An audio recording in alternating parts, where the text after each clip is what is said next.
Welcome, human. Can you hear us? Listen. We have a story to share with you.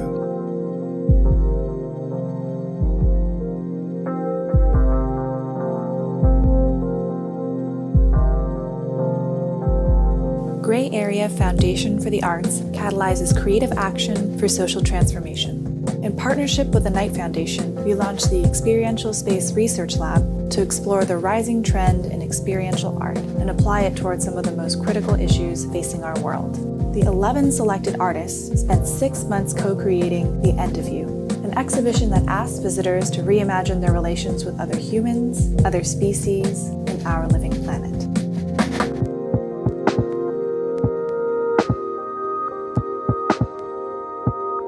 We're cataloging material evidence from the past 3,000 years of humanity, so the objects and things that humans have created that will live beyond us for years past. By taking these objects out of context and displaying them next to each other in scenarios that you would never see them, the next step is to investigate your behaviors. What we're trying to get you to think about is like why they're here, why we use them, why we've created them. Is this object me? Who am I without it?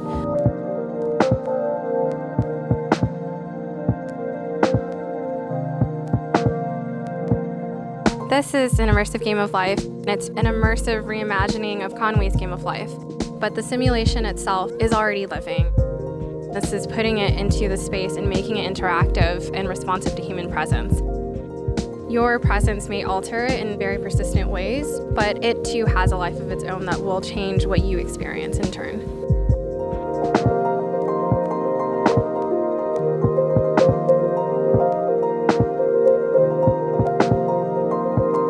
When we talk about the environment and our relationship to it, I think it's really important to remember that these aren't abstract concepts.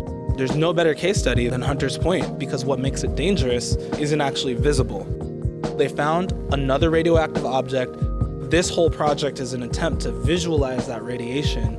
These lights are actually completely made of the headlines from the SF Bayview. Also, they're lit with the data from that object that was found last September.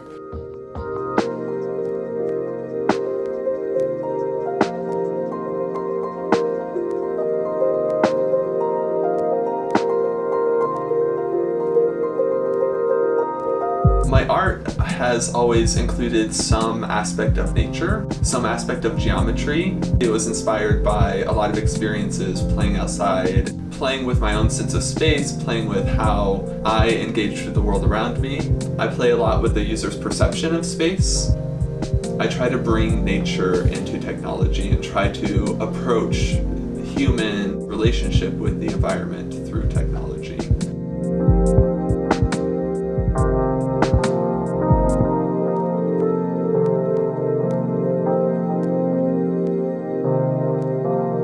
I think that's the role of the artist, is to point at things that are present in our realities but aren't always something we tune into.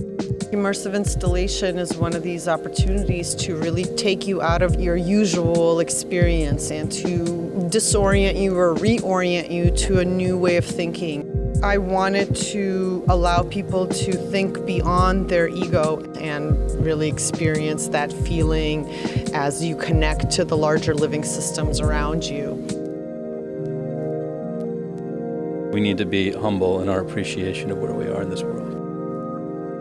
What came out of the space age, one of the biggest findings that is rarely acknowledged, is the idea that the Earth is alive. And the notion of the Earth being alive and self-regulating was something that we've been exploring, asking ourselves, how can we think like a living planet? What are the implications for thinking of all of ourselves as a consortia, all of ourselves as part of nested scales of this larger system, as well as being consortia of all of these other species and organisms inside of us? And what are the implications of that in terms of how we're relating to the world, and what role can art really help to play in really starting to dissolve and transcend those boundaries?